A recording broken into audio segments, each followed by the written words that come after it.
You've spent decades building your life, your career, your family, your home, all of it a reflection of who you are and the life you've worked for.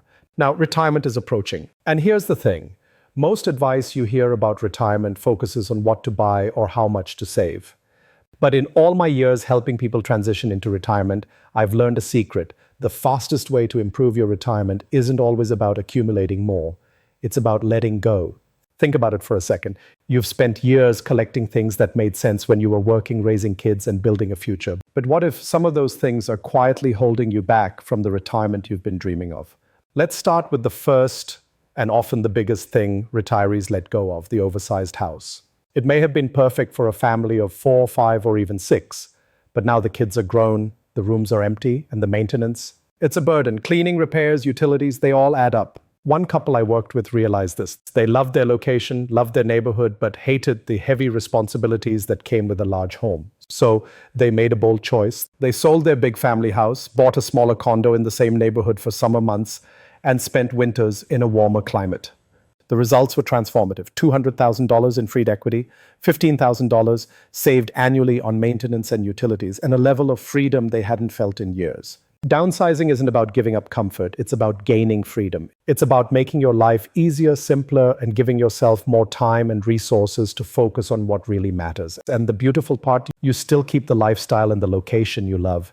You're just no longer a full-time house manager. You're finally a life manager. Once retirees downsize their home, the next big challenge often isn't about property. It's about people, specifically adult children. Many parents instinctively want to continue supporting their kids financially, whether it's helping with a house, a car, or even covering bills. And don't get me wrong, helping family is noble. But here's the reality. Retirement is your time. Your decades of work have earned you the freedom to live without constant financial stress. I've seen too many clients delay retirement by 3 or 4 years just to fund their children's ventures. It's heartbreaking because while they're sacrificing their prime years, their children still have decades ahead to recover, grow, and build their own wealth. There are loans, mortgages, and countless financial tools your adult kids can use. There isn't a loan for lost retirement years. One couple I worked with faced this exact dilemma. Their daughter was buying her first home, and they wanted to help. They realized that by supporting her too heavily, they'd risk the security of their own retirement. After careful discussion, they chose to provide guidance and some initial help, but drew a clear line on their own finances. The result? Their daughter learned responsibility and built equity herself, while the parents kept their financial independence and peace of mind. Next comes something that hits close to home for many retirees: expensive toys. Boats, RVs, classic cars, they all sound fun in theory, but in retirement, they can become burdens. Take Tom, for instance. He spent 20 years restoring classic cars, building a stunning collection of 5 vehicles. Each one was perfect. But in retirement, those cars cost him $12,000 annually in storage, insurance, and upkeep, and he barely drove them. They were beautiful, but mostly unused. After a year of reflection, Tom made a strategic decision. He sold 4 of the 5 cars, keeping only his favorite one, the one he truly enjoyed. The result?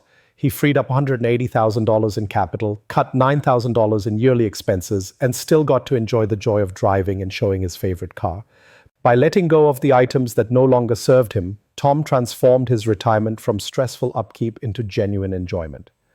The lesson here is subtle but powerful. Holding on to everything you love can ironically prevent you from truly enjoying anything. Letting go isn't loss, it's freedom. It's about creating space, time, and resources for the retirement you actually want, rather than the one your past life required. Now that we've covered adult children and expensive toys, let's talk about something most retirees overlook: their vehicles. Many couples enter retirement with 2 or even 3 cars.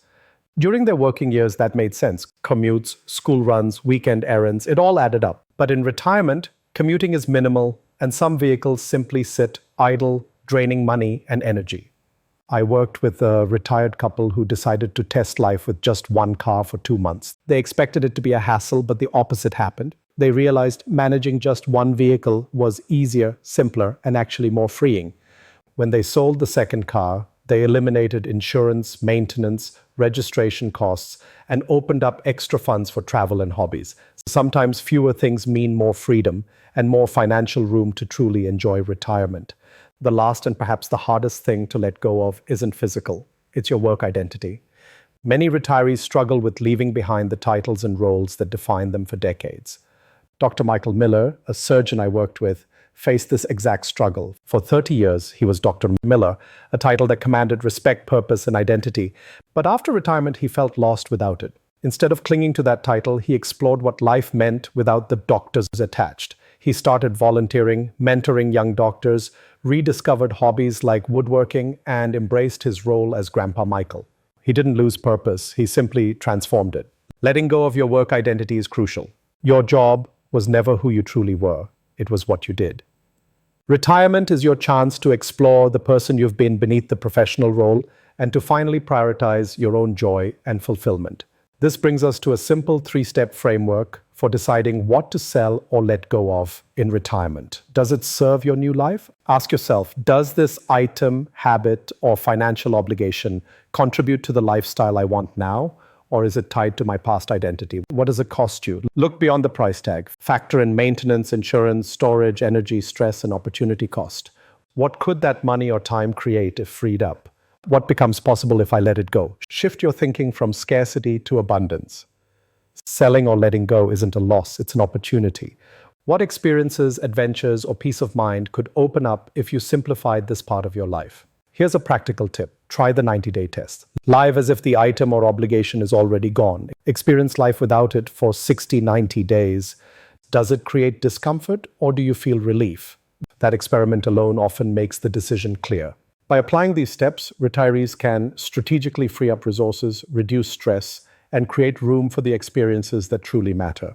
Simplifying isn't about deprivation, it's about optimization.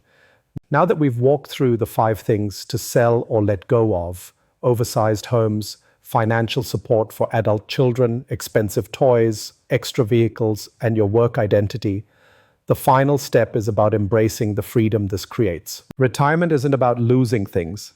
It's about gaining choice, peace, and the power to live life on your terms. When you let go of what no longer serves you, you free up money, yes, but more importantly, you free up time, energy, and mental space. Time to travel without financial worry. Energy to spend on relationships, hobbies, or passions you never had time for. Mental space to think creatively about your next chapter instead of stressing over what you used to need. Every item or obligation we've talked about comes with invisible costs, stress, maintenance, and mental clutter. Selling or letting go of them transforms those costs into opportunities. You're no longer a manager of things, you become a manager of life itself. Think back to Dr. Michael Miller, the surgeon who gave up his professional title. He didn't lose purpose, he discovered it anew. Or Tom, the classic car enthusiast, who sold all but his favorite car and found joy without the burden. These stories are proof that letting go doesn't diminish life, it amplifies it. Here's the truth most retirees overlook. Wealth in retirement isn't just measured by money, it's measured by freedom. The freedom to wake up every day without the weight of things that no longer matter. The freedom to design your life around what truly brings joy, fulfillment, and peace. Retirement isn't about holding on to the life you had, it's about creating the life you've always wanted. Let go, simplify, and watch your freedom multiply.